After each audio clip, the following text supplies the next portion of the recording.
ಓಂ ಶ್ರೀ ಗುರು ಬಸವಲಿಂಗಾಯ ನಮಃ. ಸರ್ವರಿಗೂ ಶರಣು ಶರಣಾರ್ಥಿ. ಕಾಲುಗಳೆರಡು ಗಾಲಿ ಕಂಡಯ್ಯ, ದೇಹವೆಂಬುದು ತುಂಬಿದ ಬಂಡಿ ಕಂಡಯ್ಯ. ಬಂಡಿಯ ಹೊಡೆಯುವವರು ಐವರು ಮಾನಿಸರು, ಒಬ್ಬರಿಗೊಬ್ಬರು ಸಮನಿಲ್ಲವಯ್ಯ. ಅದರಿಚ್ಛೆನರಿದು ಹೊಡೆಯದಿದ್ದಡೆ, ಇದರಚ್ಚು ಮುರಿಯಿತ್ತು ಕೇಳ ಗುಹೇಶ್ವರ. ಇದು ಅಲ್ಲಮಪ್ರಭು ದೇವರ ಒಂದು ಪರಿಚಿತವಾದ ವಚನ. ಬಹಳ ಜನ ಇದನ್ನು ಕೇಳಿರಬಹುದು ಅಥವಾ ಕೆಲವರು ಕೇಳಿರ್ಲಿಕ್ಕೂ ಇಲ್ಲ. ಅದ್ಭುತವಾದಂತಹ ವಚನ. ಸಣ್ಣದಿದ್ರೂ ಕೂಡ ಸಾಮಾನ್ಯ ಅರ್ಥ ಕೊಡ್ತಾ ಇದ್ರು ಸಾಧಕರಿಗೆ ಉಪಯುಕ್ತವಾದಂತಹ ಸಲಹೆಗಳನ್ನ ಈ ವಚನದಲ್ಲಿ ಅಲ್ಲಮಪ್ರಭುಗಳು ಕೊಡ್ತಾರೆ. ಕಾಲುಗಳೆರಡು ಗಾಲಿ ಕಂಡಯ್ಯ. ಕಾಲುಗಳು ಅವು ಚಕ್ರಕ್ಕೆ ಹೋಲಿಸ್ತಾರ. ಸಾಮಾನ್ಯವಾಗಿ ಕಾಲುಗಳನ್ನ ಕಂಬಗಳಿಗೆ ಹೋಲಿಸೋದು ಜಾಸ್ತಿ.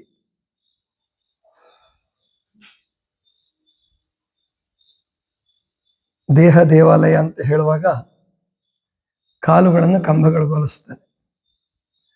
ಅದರಲ್ಲಿ ಪ್ರಭುದೇವರು ದೇಹವನ್ನ ದೇವಾಲಯ ಅಂತ ಹೇಳ್ತಾ ಇಲ್ಲ. ಬೇರೆ ವಚನಗಳಲ್ಲಿ ಹೇಳಿದ್ದಾರೆ, ಆದ್ರೆ ಈ ವಚನದಲ್ಲಿ ದೇಹವನ್ನು ಒಂದು ಬಂಡಿಗೆ ಹೋಲಿಸಿದ್ದಾರೆ. ಅಂದ್ರೆ ಗಾಡಿ ಚಕ್ಕಡಿ. ಆಗ ಉಪಮೆ ಕೊಡೋದು ಕಾಲುಗಳೆರಡು ಗಾಲಿ ಕಂಡಯ್ಯ. ಗಾಲಿ ಅಂದ್ರೆ ಚಕ್ರ.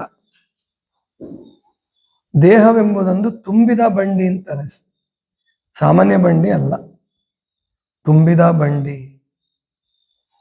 ಇಲ್ಲಿ ನಾವು ಒಂದು ಸಂಗತಿಯನ್ನ ಚೆನ್ನಾಗಿ ಗಮನದಲ್ಲಿ ಇಟ್ಕೊಳ್ಬೇಕು. ಬರೀ ಮಾನವನ ದೇಹದ ರಚನೆ ನೋಡಿದ್ರೆ ನಮಗೆ ಬಹಳ ಅದ್ಭುತ ಸಂತೋಷ ಮತ್ತು ಪರಮಾತ್ಮನ ಬಗ್ಗೆ ಭಕ್ತಿ ಮತ್ತು ಈ ಜೀವನವನ್ನ ಚೆನ್ನಾಗಿ ಬಳಸ್ಕೊಳ್ಬೇಕಲ್ಲ ಅನ್ನುವಂತ ಪ್ರೇರಣೆ ಉಂಟಾಗತ್ತೆ. ಬೇರೆ ಪ್ರಾಣಿಗಳನ್ನು ನೋಡಿ ನೀವು, 4 ಕಾಲುಗಳು ಅವಕ್ಕೆ. ಹುಲಿ, ಸಿಂಹ, ಹಸು, ಎತ್ತು ಎಲ್ಲದಕ್ಕೂ ದೇವರ ವಾಹನ ಅಂತ ಕರೆದ್ರು. ಎತ್ತಿಗೆ ನಂದಿ ಅಂತ ಕರೆದ್ರು, ದೇವರ ವಾಹನ ಧರ್ಮ ವೃಷಭ ಅಂತ ಕರೆದ್ರು.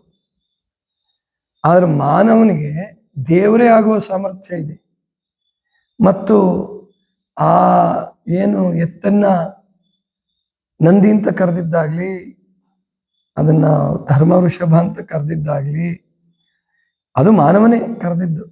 ಮಾನವನ ವಿವೇಕ ಪ್ರಜ್ಞೆ ಅಥವಾ ಪ್ರಜ್ಞೆಯ ವೈಶಿಷ್ಟ್ಯದಲ್ಲಿ ಅವನಿಗೆ ಆ ಥರ ಕಾಣಿಸ್ತು. ಅಥವಾ ದೇವತೆಗಳ ಕಲ್ಪನೆ ಮಾಡುವಾಗ ಆ ಥರ ಕಾಣಿಸ್ತು. ಶಿವನ ವಾಹನ ಸಿಂಹ, ದೇವಿಯ ವಾಹನ ಹಂಸ, ಸರಸ್ವತಿಯ ವಾಹನ ಅನ್ನುವ ಕಾಣಿಸ್ತು ಅವನಿಗೆ. ಆದರೆ ನಮ್ಮ ಪುರಾಣಕಾರರು ಒಂದು ವಿಷಯ ಹೇಳ್ಕೊಡ್ಲಿಲ್ಲ. ಮಾನವ ನೀನೇ ಸ್ವತಃ ದೇವರು. ಅದನ್ನ ಹೇಳ್ಕೊಡಕ್ಕೆ ಬುದ್ಧ, ಮಹಾವೀರ, ಬಸವಣ್ಣ, ಯೇಸು ಕ್ರಿಸ್ತ, ಮಹಮ್ಮದ್ ಪೈಗಂಬರ್ ದೇವ್ರ ಬಗ್ಗೆ ಭಕ್ತಿ ಹುಟ್ಟಿಸಿದ್ರು ಕೂಡ ಮಾನವನಲ್ಲಿ ಮಾನವ ದೇವರು ಅಂತ ಹೇಳ್ಕೊಡ್ಲಿಲ್ಲ. ಇಬ್ರು ದೇವ್ರನ್ನ ನೀವು ಹೊರಗೆ ಕಾಣಬೇಕು, ಸ್ವರ್ಗದಲ್ಲೇ ಇದ್ದಾನೆ ಪಿತಾಮಹ. ಆದ್ರೆ ಇವ್ರು 3 ಜನ, ಬುದ್ಧ, ಮಹಾವೀರ, ಅವ್ರು ನೇರವಾಗಿ ಹೇಳದೇ ಇದ್ರು ಆ ಮನುಷ್ಯನ ಸಾಧನೆಗೆ ಒತ್ತು ಕೊಟ್ರು.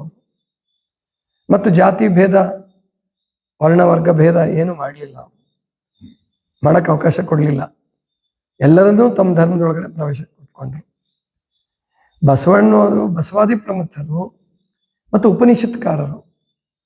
ಉಪನಿಷತ್ಕಾರರು ಕೂಡ ಮಾನವನಲ್ಲಿ ದೇವರಿದ್ದಾನೆ ಅಂತ ಹೇಳಿದ್ರು, ಆತ್ಮ ದೇವರ ಅಂಶ ಅಂತ ಹೇಳಿದ್ರು.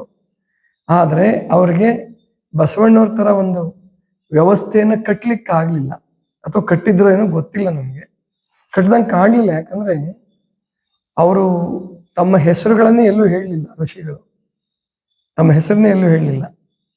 ಈಗ ಈಶಾವಾಸ್ಯಮಿದಂ ಸರ್ವಂ ಯತ್ಕಿಂಚ ಜಗತ್ಯಾನ್ ಜಗತ್ ತೇನ ತೆಕ್ತೇನ ಭುಂಜಿತಃ ಮಾಕೃತ ಕಸ್ಯ ಸ್ವಿಧನಂ ಅದ್ಭುತವಾದ ಶ್ಲೋಕ ಅದು.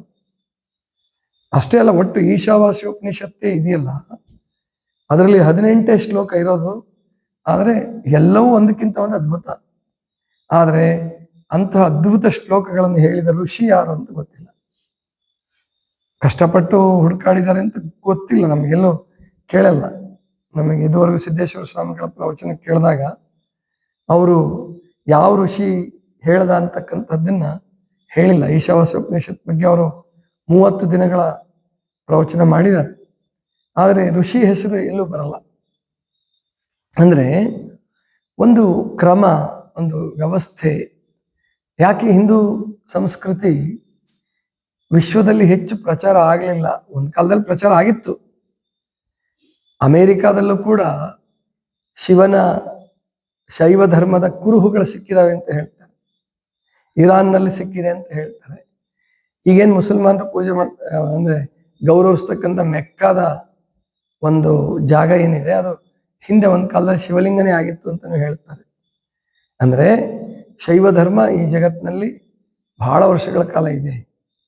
ವೇದ ಧರ್ಮವೂ ಕೂಡ, ವೈದಿಕ ಧರ್ಮವೂ ಕೂಡ ಬಹಳ ಕಡೆ ಪ್ರಚಾರದಲ್ಲಿತ್ತು. ಆದರೆ ಅವರು ಶೈವರಾಗ್ಲಿ ವೈಷ್ಣವರಾಗ್ಲಿ ಅವರು ಧರ್ಮ ಪ್ರಸಾರಕ್ಕೆ, ಧರ್ಮ ಗುರುಗಳು ಈ ಯುದ್ಧದ ಮಾರ್ಗವನ್ನು ಅನುಸರಿಸ್ತಿಲ್ಲ.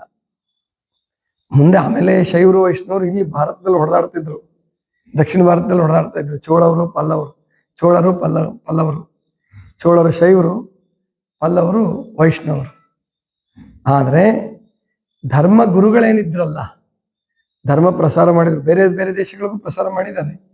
ಇವತ್ತಿಗೂ ರಾಮಾಯಣ ಇಂಡೋನೇಷ್ಯಾ, ಮಲೇಷ್ಯಾ, ಸುಮಾತ್ರ, ಅಂದ್ರೆ ಇಲ್ಲೆಲ್ಲ ಬೇರೆ ಬೇರೆ ದೇಶಗಳಲ್ಲಿ, ಆಗ್ನೇಯ ಏಷ್ಯಾ ದೇಶಗಳಲ್ಲಿ ಇರ್ತಕ್ಕಂಥದ್ದನ್ನ ನಾವು ಇವತ್ತಿಗೂ ಗುರುತಿಸ್ಬೋದು. ಅವ್ರು ಸ್ವಲ್ಪ ಬೇರೆ ಬೇರೆ ತರ ರಾಮಾಯಣಗಳಿದ್ದಾವೆ. ಆದರೆ ಒಟ್ಟು ಪ್ರಚಾರ ಆಗಿತ್ತು ಈ ಸಂಸ್ಕೃತಿ, ಗೊತ್ತಾಯ್ತಲ್ವಾ? ಅಂದ್ರೆ ಶೈವ ಸಂಸ್ಕೃತಿ, ಶೈವ ಧರ್ಮ, ವೈಷ್ಣವ ಧರ್ಮ, ಅಲ್ಲೆಲ್ಲಿಯೂ ಕೂಡ ನೀನು ಸ್ವತಃ ದೇವರು ಅಂತ ಹೇಳಿ ಸಾಧನೆಗೆ, ತಪಸ್ಸಿಗೆ ಎಲ್ಲೊಬ್ಬೊಬ್ಬರು ಋಷಿಗಳು ಹೋಗ್ತಿದ್ರು.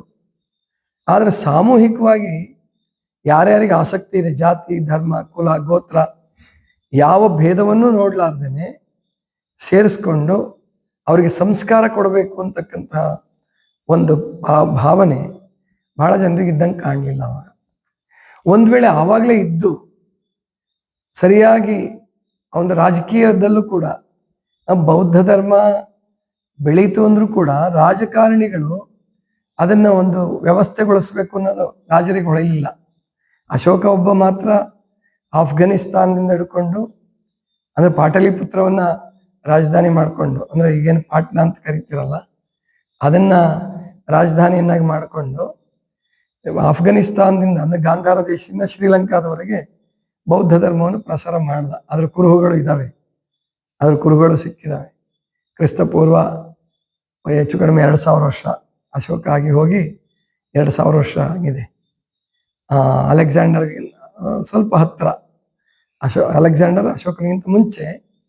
ಆದರೆ ನಂತರ ಅಶೋಕ ಇಷ್ಟು ಪ್ರಚಾರ ಮಾಡಿದ್ರು ಕೂಡ ಇದನ್ನ ಸ್ಥಿರೀಕರಿಸಬೇಕು ಅನ್ನೋ ಪ್ರಯತ್ನ ರಾಜರಿಂದ ಆಗಲಿಲ್ಲ.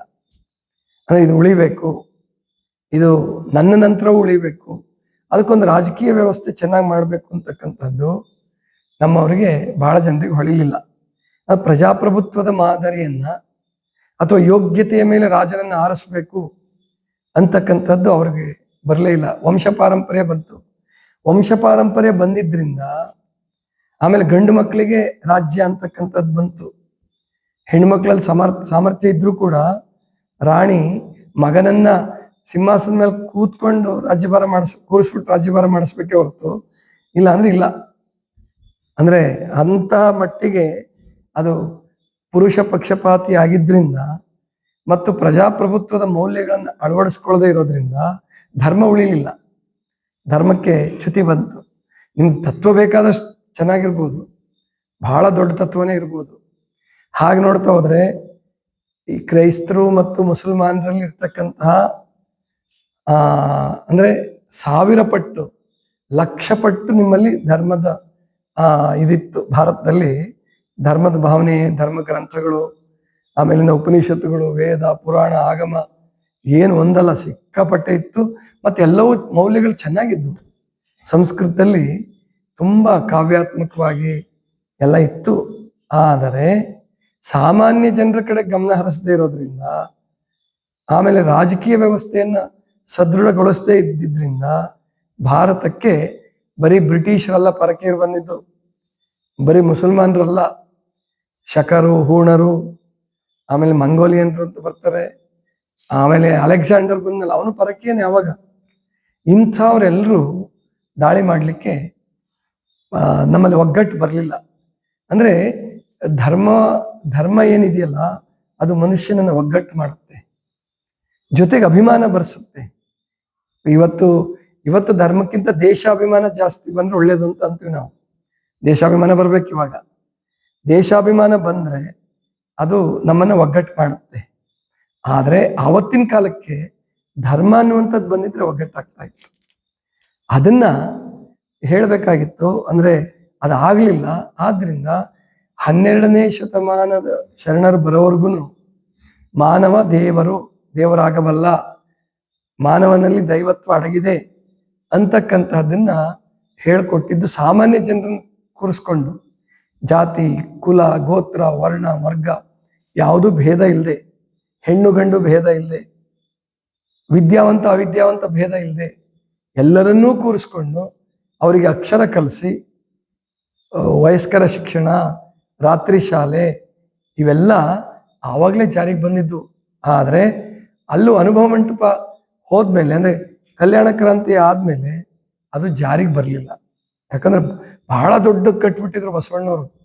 ಅದನ್ನ ಉಳಿಸ್ಕೊಂಡು ಬೆಳೆಸ್ಕೊಂಡು ಹೋಗೋ ಸಾಮರ್ಥ್ಯ ಮುಂದಿನ ಜನರಿಗೆ ಬರಲಿಲ್ಲ. ಯಾಕಂದ್ರೆ ಕಲ್ಯಾಣ ಕ್ರಾಂತಿಯಲ್ಲಿ ಚದುರು ಬಿಟ್ರು ಶರಣರೆಲ್ಲ, ಒಂದ್ ಕಡೆ ಉಳಿಲಿಲ್ಲ, ಚದುರು ಬಿಟ್ರು. ಅದೇನೇ ಇರಲಿ, ಒಟ್ಟಾರೆ ಇಲ್ಲಿ ಅಂದ್ರೆ ಮಾನವ ದೇಹವೇ ದೇವಾಲಯ, ಅದನ್ನು ಹೇಳಬೇಕಾಗಿದೆ. ಅದನ್ನ ಪ್ರಭುದೇವರು ಇದು ಸಾಧನ ಒಂದು ಕ್ಷೇತ್ರ, ಇದನ್ನು ಸಾಧನೆ ಮಾಡಬೇಕು. ದೇಹ ಬಂದಿರೋದು ಕೇವಲ ಉಂಡು ಹುಟ್ಟು ಆಮೇಲಿಂದ ಭೋಗಿಸಿ ಸತ್ತು ಹೋಗೋದಕ್ಕಾಗಿ ಈ ಶರೀರ ಬಂದಿಲ್ಲ. ಅದಕ್ಕೆ ಹೇಳೋದು ಕಾಲುಗಳೆರಡು ಗಾಲಿ ಕಂಡಯ್ಯ, ದೇಹವೆಂಬುದೊಂದು ತುಂಬಿದ ಬಂಡಿ ಕಂಡಯ್ಯ, ಬಂಡಿಯ ಹೊಡೆಯುವವರು 5 ಮಾನಿಸರು. ಇಲ್ಲಿ ನಮಗೆ ಅಂದ್ರೆ ಇನ್ನು ದೇವಾಲಯ ಅಂತ ಮಾಡ್ಕೊಳ್ಳೋ ಯೋಗ್ಯತೆ ಇದೆ ಈ ಶರೀರಕ್ಕೆ. ಆದ್ರೆ ತೊಡಕು ಹೇಳ್ತಾರೆ ಇಲ್ಲಿ ಪ್ರಭುದೇವರು, ಈ ಬಂಡಿಯನ್ನು ನಡೆಸೋರು 5 ಮಾನಿಸರು. ಒಬ್ಬರಾಗಿದ್ರೆ ಚೆನ್ನಾಗಿರ್ತಿತ್ತು. ಈ 5 ಜನ ಇದಾರಂತ. ಅಂದ್ರೆ ಪಂಚೇಂದ್ರಿಯಗಳು, ಪಂಚಜ್ಞಾನೇಂದ್ರಿಯಗಳು, ಮೂಗು, ನಾಲಿಗೆ, ಕಣ್ಣು, ಚರ್ಮ, ಕಿವಿ, ಇವಕ್ಕೆಲ್ಲ ಹೆಡ್ ಕ್ಯಾಪ್ಟನ್ ಅಂದ್ರೆ ಮನಸ್ಸು. ಗೊತ್ತಾಯ್ತಲ್ಲ, ಈ 5 ಮಾನಿಸರಿಗೆ ಮುಖ್ಯಸ್ಥ ಅಂದ್ರೆ ಮನಸ್ಸು. ಆ ಮನಸ್ಸು ತನ್ನ ಮೂಲ ಸ್ವರೂಪವನ್ನು ಮರೆತುಬಿಟ್ಟು ಈ 5 ಜನರು ಮಾತು ಕೇಳ್ತಿದನು. ಹಂಗಾಗಿ ಪ್ರಭುದೇವರು ಹೇಳ್ತಾರೆ, ಅದರಿಚ್ಛೆಯನ್ನರಿತು ಒಡೆಯದಿರ್ದಡೆ. ಅದರಿಚ್ಛೆ ಅಂದ್ರೆ ಮನಸ್ಸಿನ ಇಚ್ಛೆ ಅಥವಾ ಆತ್ಮದ ಇಚ್ಛೆ. ಆತ್ಮಶಕ್ತಿ ಎನ್ನುವಂಥ ಜಾಗೃತ ಆದ್ರೆ, ವಿವೇಕ ಜಾಗೃತ ಆದ್ರೆ ಮನಸ್ಸು ಆವಾಗ ನಿಯಂತ್ರಣಕ್ಕೆ ಬರುತ್ತೆ. ಮನಸ್ಸು ನಿಯಂತ್ರಣಕ್ಕೆ ಬಂದ್ರೆ ಈ 5 ಜನ ಮಾತು ಕೇಳ್ತಾರೆ. ಇಲ್ಲದೆ ಹೋದ್ರೆ ಈ 5 ಜನರು ಎಲ್ಲೆಲ್ಲ ತಗೊಂಡೋಗಿ ಬಂಡಿನ ಕೆಡವು ಬಿಡ್ತಾರೆ. ಕುಡಿಬಾರ್ದು ಕುಡಿದು, ತಿನ್ಬಾರ್ದು ತಿಂದು, ಮಾಡಬಾರ್ದು ಮಾಡಿ ಈ ಬಂಡಿ ರೋಗಿ ಬಂಡಿ ಆಗ್ಬೋದು, ಅಥವಾ ಅಪರಾಧಿ ಬಂಡಿ ಆಗ್ಬೋದು, ಜೈಲಲ್ಲಿ ತಗೊಂಡೋಗಿ ಹಾಕ್ಬಿಡ್ಬೋದು ಈ ಬಂಡಿನ, ಏನು ಬೇಕಾದ್ರೂ ಆಗ್ಬಹುದು. ಆದ್ರಿಂದ ಅದರಿಚ್ಛೆಯನ್ನರಿದು ಹೊಡೆಯದಿದ್ದಡೆ, ಇದರ ಅಚ್ಚು ಮುರಿಯಿತ್ತು ಕೇಳ ಗುಹೇಶ್ವರ. ಅದರಿಚ್ಛೆ ಅಂದ್ರೆ ಆತ್ಮದ ಇಚ್ಛೆ ಅಂತ ನಾನು ಅರ್ಥ ಮಾಡೋದು, ಅಥವಾ ವಿವೇಕದ ಇಚ್ಛೆ. ಆತ್ಮಕ್ಕೆ ವಿವೇಕ ಇರ್ತದೆ. ಆತ್ಮದಲ್ಲಿ ಪ್ರತಿಯೊಬ್ಬರ ಆತ್ಮನಲ್ಲಿ ವಿವೇಕ ಅಂತಸ್ಥವಾಗಿದೆ, ಅರಿವು ಅಂತಸ್ಥವಾಗಿದೆ, ಒಳಗಡೆ ಇದೆ. ಅದನ್ನು ಜಾಗೃತಿ ಮಾಡ್ಕೊಳ್ಳೋದೇ ಸಾಧನೆ, ಅದನ್ನು ಜಾಗೃತಿ ಮಾಡ್ಕೊಳ್ಳೋದೇ ಧ್ಯಾನ. ಅಂತಹ ಸಾಧನೆ ಧ್ಯಾನವನ್ನ ಮಾಡ್ರಪ್ಪ. ಮಾಡದೆ ಹೋದ್ರೆ ಈ ಬಂಡಿಯ ಕಥೆ ಮುಗಿದೋಗುತ್ತೆ. ಯಾಕಂದ್ರೆ ಇದು ಖಾಲಿ ಬಂಡಿ ಅಲ್ಲ, ಇದು ತುಂಬಿದ ಬಂಡಿ. ತುಂಬಿದ ಬಂಡಿ ಇದು ಅಂದ್ರೆ ಏನ್ ತುಂಬಿಕೊಂಡಿದೆ ಇದರಲ್ಲಿ? ಬರೀ ಕೆಟ್ಟದ್ದೇ ತುಂಬಿಕೊಂಡಿಲ್ಲ. ಸಂಸಾರ ಸ್ಥಳದಲ್ಲಿ ಸ್ವಲ್ಪ ವೀಕ್ನೆಸ್ ಹೇಳ್ತಾರೆ. ಅಮೇಧ್ಯದ ಮಡಿಕೆ, ಮೂತ್ರದ ಕುಡಿಕೆ, ಎಲುವಿನ ತಡಿಕೆ, ಕೀವಿನ ಹಡಿಕೆ, ಸುಡಲಿ ದೇಹವನ್ನು ಒಡಲು ಬಿಡಿದು ಕೆಡದಿರು ಚೆನ್ನಮಲ್ಲಿಕಾರ್ಜುನ ಹರಿಮರುಳೆ ಮಹಾದೇವಕ್ಕೆ ಹೇಳ್ತಾರೆ. ಆದ್ರೆ ಬರೀ ಇದಷ್ಟೇ ತುಂಬಿಕೊಂಡಿಲ್ಲ. ಇದರಲ್ಲಿ ಮನಸ್ಸಿದೆ, ಬುದ್ಧಿ ಇದೆ, ಚಿತ್ತ ಅಹಂಕಾರಗಳಿದಾವೆ, ವಿವೇಕ ಪ್ರಜ್ಞೆ ಇದೆ, ಅರಿವಿದೆ, ಆಚಾರದಿಂದ ನಡೆಯುವ ಶಕ್ತಿ ಇದೆ, ಶರೀರವನ್ನು ದೇವಾಲಯ ಮಾಡ್ಕೊಳ್ಳೋ ಸಾಮರ್ಥ್ಯನೂ ಇದೆ, ಇದನ್ನು ನರಕ ಮಾಡ್ಕೊಳ್ಳೋ ಒಂದು ದುಷ್ಟತನವೂ ಶರೀರದಲ್ಲಿದೆ. ಎರಡೂ ಇದೆ, ಎರಡೂ ತುಂಬಿಕೊಂಡಿದೆ ಇದರಲ್ಲಿ. ಇದನ್ನು ಸರಿಯಾಗಿ ಬಳಸಿಕೊಂಡು ಯಾರು ಶರೀರವನ್ನ ನೀವು ಚೆನ್ನಾಗಿ ಬಳಸ್ಕೊಳ್ತೀರಾ, ಒಳ್ಳೆಯದ್ರಲ್ಲಿ ತೊಡಗಿಸ್ತೀರಾ, ಈ ಶರೀರ ಅದಕ್ಕೆ ನೀವೆಲ್ಲ ತಿಳ್ಕೊಳ್ಳಿ. ಈಗೇನು ಬಂದಿದ್ದೀರಲ್ಲ ನೀವು, ವಿನಾಯಕ ಬನ್ನ ಎಲ್ಲೋಗಿದ್ದೆ? 3 ಜನ ಏನ್ ನೀವು ತಿಳ್ಕೊಬೇಕು. ಈ ಸಮಯವೂ ಕೂಡ ಒಂದು ಸಂಪತ್ತು, ಬರೀ ಹಣ ಸಂಬಳ ಅಷ್ಟೇ ಅಲ್ಲ. ಪರಮಾತ್ಮ ಕೊಟ್ಟಿರೋ ಸಂಪತ್ತು ಸಮಯ, ವಯಸ್ಸು. ನಿಮಗೆಲ್ಲ ಯೌವನ ಬಂದಿದೆ, ಶಕ್ತಿ ಬಂದಿದೆ, ವಯಸ್ಸು ಇದೆ, ಮತ್ತೆ ಸೇವೆ ಮಾಡಬೇಕು ಅನ್ನೋ ಈ ಪರಿಸರ ಸಿಕ್ತು ನಿಮಗೆ. ಈಗ ನೀವೆಲ್ಲ ಬೇರೆ ಕಡೆ ಕೆಲಸ ಮಾಡಿ ಸಂಬಳ ತಗೊಂಡು ಅಥವಾ ಏನೋ ಹೇಗೋ ಬದುಕ್ಬೋದಾಗಿತ್ತು. ತಂಬಾಕು ತಿನ್ಕೊಂಡು ಮತ್ತೊಂದು ಮಾಡ್ಕೊಂಡು ಚಟ ಮಾಡ್ಕೊಂಡು ಬದುಕ್ಬೋದಾಗಿತ್ತು. ಯಾವ ಜನ್ಮದ ಪುಣ್ಯವೋ ನಿಮಗೆ ಈ ಅವಕಾಶ ಸಿಕ್ಕಿದೆ. ಅದು ಪುಣ್ಯದಿಂದ ಸಿಗುವಂಥದ್ದು, ಎಲ್ರಿಗೂ ಸಿಕ್ಕಲ್ಲ. ಯಾರೇ ನಿಮ್ಮನ್ನು ಕರ್ಕೊಂಡು ಬಂದು ಸೇರಿಸಿದ್ರು ಕೂಡ ಪುಣ್ಯ ಇದ್ರೆ ಮಾತ್ರ ಇಂಥ ವಾತಾವರಣ ಸಿಗುತ್ತೆ. ಎಷ್ಟು ಜನಕ್ಕೆ, ಎಷ್ಟೋ ಮಠಗಳಲ್ಲಿ ರಾತ್ರಿ ಪ್ರಾರ್ಥನೆಯೂ ಇಲ್ಲ, ಬೆಳಿಗ್ಗೆ ಪ್ರಾರ್ಥನೆಯೂ ಇಲ್ಲ. ಸುಮ್ಮನೆ ಗದಿಗೆ ಪೂಜೆ ಮಾಡ್ತಾರೆ ಅಥವಾ ಯಾವುದೋ ಒಂದು ಪೂಜೆ ಮಾಡಿಬಿಡ್ತಾರೆ. ಬಾಕಿಯವರೆಲ್ಲ ಸುಮ್ಮನೆ ಅಡಿಗೆ ಮಾಡು, ಕೆಲಸ ಮಾಡು, ದನಕಾಯಿ, ಮತ್ತೊಂದು ಮಾಡು, ಅಥವಾ ಏನೋ ಕೆಲಸ ಪಟ್ಟಿ ಕೊಡು ಮಠಕ್ಕೆ. ಆದರೆ ಸಂಸ್ಕಾರ ಸಿಗೋದಿಲ್ಲ. ಇಲ್ಲಿ ನಿರಂತರವಾಗಿ ಪ್ರಾರ್ಥನೆ, 2 ಹೊತ್ತು ಪ್ರಾರ್ಥನೆ. ಪೂಜೆ ಮಾಡ್ಕೊಳ್ಳೋರ್ಗೆ ಅವಕಾಶ ಇದೆ, ಲಿಂಗ ಪೂಜೆ ಮಾಡ್ಕೊಳ್ಳೋರು ಪೂಜೆ ಮಾಡ್ಕೋಬಹುದು, ನೀವು ಧ್ಯಾನ ಮಾಡೋರು ಮಾಡಬಹುದು. ಈ ಅವಕಾಶ ಸಿಕ್ಕಿದೆಯಲ್ಲ, ಇದು ಪುಣ್ಯದಿಂದ ಸಿಗುವಂಥದ್ದು, ಎಲ್ರಿಗೂ ಸಿಗುವಂಥದ್ದಲ್ಲ. ಇದನ್ನು ಬಳಸ್ಕೊಂಡು ನೀವು ನಿಮ್ಮ ಜೀವನವನ್ನು ಉದ್ಧಾರ ಮಾಡ್ಕೋಬೇಕು. ಯಾಕಂದ್ರೆ ಇಂಥ ಅವಕಾಶ ಕಳ್ಕೊಂಡ್ರೆ ಮತ್ ಸಿಗಲ್ಲ. ಒಳ್ಳೇದ್ರ ಕಡೆಗೆ ಮನಸ್ಸೇ ಬರಲ್ಲ. ಮೊದಲು ಅಧ್ಯಾತ್ಮದ ಕಡೆ ಮನಸ್ಸೇ ಬರಲ್ಲ. ಕೋಟಿ ಜನ ಇದ್ದಾರೆ ಬಾರ್ಗಳಲ್ಲಿ, ಅಂಗಡಿಗಳಲ್ಲಿ, ಬಸ್ ಸ್ಟ್ಯಾಂಡ್ಗಳಲ್ಲಿ. ಅವ್ರ ಜೀವನ ಎಲ್ಲ ಅದರಲ್ಲೇ ಹೊರಟೋಗುತ್ತೆ. ಇನ್ನು ಕೆಲವ್ರು ಬರೀ ಅನ್ನ ಸಂಪಾದನೆ ಮಾಡೋದ್ರಲ್ಲೇ, ಭಿಕ್ಷುಕರು, ಆಮೇಲಿಂದ ಅಲ್ಲೆಲ್ಲ ಎಲ್ಲೆಲ್ಲಿ ಟೋಲ್ ಗೇಟ್ ಅಲ್ಲೆಲ್ಲ ನಿಂತಿರ್ತಾರಲ್ಲ, ಅವ್ರ ಜೀವನ ಎಲ್ಲ ಪಾಪ ಅದರಲ್ಲೇ ಹೊರಟೋಗ್ಬಿಡುತ್ತೆ. ಚಟಗಳಲ್ಲಿ ಹೊರಟೋಗುತ್ತೆ, ಹೊಟ್ಟೆ ತುಂಬ್ಕೊಳ್ಳೋದ್ರಲ್ಲೇ ಹೊರಟೋಗ್ಬಿಡುತ್ತೆ. ನಮಗೆ ದೇವರು ನಮಗೆ ಹೊಟ್ಟೆ ತುಂಬ್ಕೊಳ್ಳೋಕೆ ಅವಕಾಶ ಕೊಟ್ಟಿದ್ದಾನೆ, ಒಳ್ಳೆ ಮನಸ್ಸು ಕೊಟ್ಟಿದ್ದಾನೆ, ಒಳ್ಳೆ ಬುದ್ಧಿ ಕೊಟ್ಟಿದ್ದಾನೆ. ಇಂಥ ಜಾಗದಲ್ಲಿ ಇರೋದಕ್ಕೆ ಅವಕಾಶ ಕೊಟ್ಟಿದ್ದಾನಲ್ಲ, ಅದು ಪುಣ್ಯದ ಫಲದಿಂದ ಸಿಗುವಂಥದ್ದು. ಅದನ್ನು ಚೆನ್ನಾಗಿ ಬಳಸ್ಕೊಂಡು, ಈ ದೇಹ ಅನ್ನೋ ಬಂಡಿಯನ್ನ ಚೆನ್ನಾಗಿ ಬಳಸ್ಕೊಂಡು ನಮ್ಮ ಉದ್ಧಾರವನ್ನ ನಾವು ಮಾಡ್ಕೋಬೇಕು. ಇದಿಷ್ಟು ಇವತ್ತಿನ ಚಿಂತನ. ಸರ್ವರಿಗೂ ಶರಣು ಶರಣ.